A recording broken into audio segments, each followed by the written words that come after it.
Alright guys, so today I want to talk about a situation that I've just encountered, and this will happen from time to time in a real estate transaction. And a lot of people are just not aware that when it comes to real estate, everybody's situation is completely different, right? There's so many scenarios and case studies. And this is a case study that I want to share with you today. I have a client that's from out of state. I've never met the client before in my entire life. We just met through, online marketing just like this. So if you guys are interested in purchasing home, please reach on out to us. The client got approved and are using VA financing, right? So basically what happens is when you have VA financing, if you are married, then the spouse, you have to pull their credit and also to take a look at their debt to income ratio as well. Now, both of them are fully approved and we are currently under contract under a home right now. However, what is taking place is that my client is out of state, his spouse is in a different country. So typically what we would do is before signing, we would send a notary out of state and also out of the country.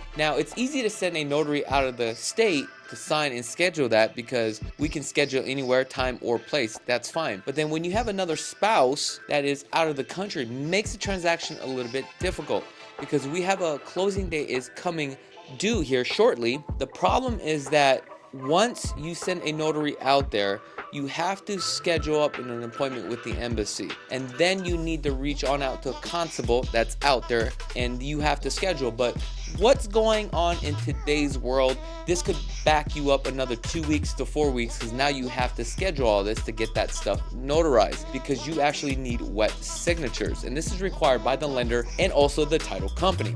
So how do we resolve this problem when closing is coming around the corner? So what we decided to do was take the spouse off the loan. We're going to do a quick claim deed, which means that because Nevada is a community property state, which means that if we are married and you happen to buy a property, I'm not on the title, I'm still legally the owner of the property too as well should we ever get a divorce, right? So what's going to happen is they would sign off on a quick claim deed. Now once you sign off, that means the husband now has full rights to the property and the loan is going under their name. So they're relieving that liability, that debt from that spouse. Now the reason why we're doing this is so now we can just set up an appointment for him to only sign. However, the problem that you're going to also run into is that by signing the quick claim deed, you still need a constable and you need to set up an appointment to get it notarized at the embassy. But now, how do we combat that situation?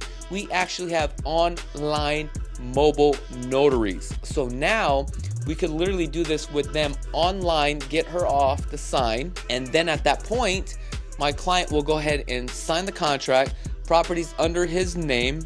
Then once this transaction has closed, he has a couple options. He could do a quick claim deed and add her on title, right? So now she's a part of that transaction again. She owns the property, but she doesn't have the liability. The problem with that situation is if you do something like that, depending on the insurance title policy, you have to read through a fine line with the title company. You could void your title insurance. So that's something that I would look out for. Now, the other thing that you could do to keep it safe, and this is something that I would probably do, is contact a asset protection attorney, create some sort of living trust or revocable trust. And then what happened is I would actually add that property into that trust, but have the beneficiary as the spouse and also the other spouse as well. So that way you own the asset. If something happens, you still get title to that asset. So that's something that I would probably do personally. So this is something that I want to share with you based upon all the trials and tribulations that I've gone through. I think this is important because a lot of you guys, right, are thinking about buying a home.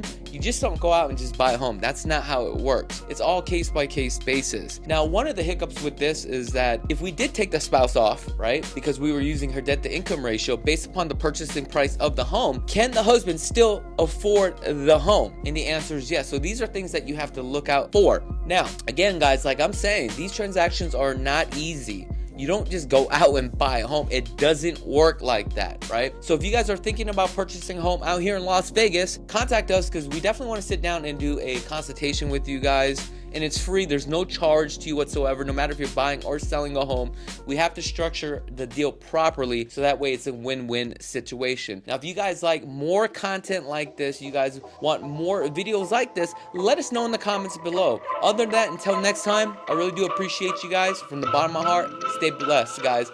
Peace.